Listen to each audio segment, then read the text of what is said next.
Mon nom c'est Abraham Manconce Samuel. Je suis béninois, plus précisément de Ouesséouagoudo, département des collines, spécialiste en technologie blockchain et crypto-monnaie. Nous devons savoir que, qu'on veuille ou pas, le monde évolue. Et comme l'a dit Héraclite, il n'y a de changement que le changement lui-même. Donc ceux qui refusent de se conformer au changement ont refusé de se conformer à l'évolution, au progrès et au développement.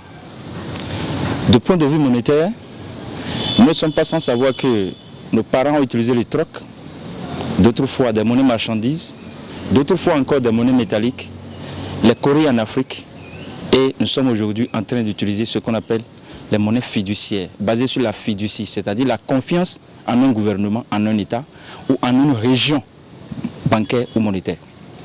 Pièces et billets de banque ont vu le jour et jusqu'à aujourd'hui, on continue de les utiliser. Mais puisque Internet est là, ces pièces et billets de banque doivent partir. Et pour partir, elles vont céder la place à une monnaie qu'on appelle la crypto-monnaie. Qu'est-ce que la crypto-monnaie?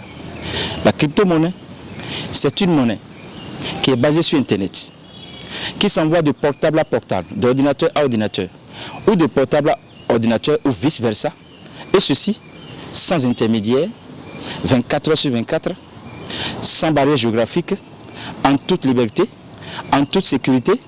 Et cette monnaie, sa valeur est la même partout.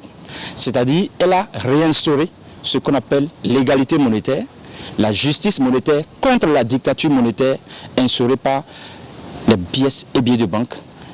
Autrement dit, 1 euro égale 655 francs CFA, ce qui pille par exemple l'Afrique. Donc aujourd'hui, lorsque nous parlons de la crypto-monnaie, c'est une opportunité d'abord pour l'humanité entière que l'élite mondiale sévit à travers ces lois inopérantes, obscurantistes. Et aujourd'hui, nous voyons que l'Afrique même a intérêt à faire dos au franc CFA, à faire dos à l'éco fiduciaire, à faire dos à tout ce qui est pièces et billets de banque pour se convertir rapidement et sans lendemain à quoi? À la crypto-monnaie. Pourquoi? Avec la crypto-monnaie, la France ne peut plus contrôler les ressources de l'Afrique. La France ne peut plus contrôler les transactions monétaires africaines. Donc il n'y a plus question de dire la monnaie africaine est arrimée à l'euro. C'est fini ça.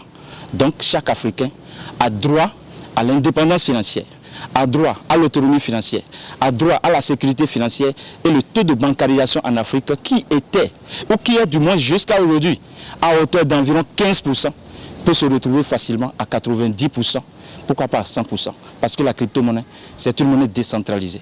C'est une monnaie décolonisatrice, c'est une monnaie dématérialisée, démocratique, et c'est une monnaie enfin qui permet à chaque personne de faire les transactions de partout où on est, ou de partout où il est, et partout où il ira. La monnaie garde sa valeur partout. 1 en Afrique égale 1 en Europe.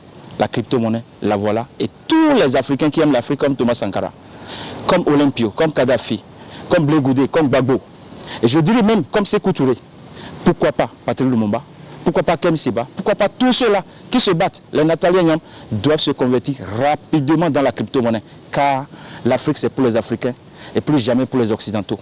Vive alors l'Afrique libérée, crypto-paradis, puissance mondiale.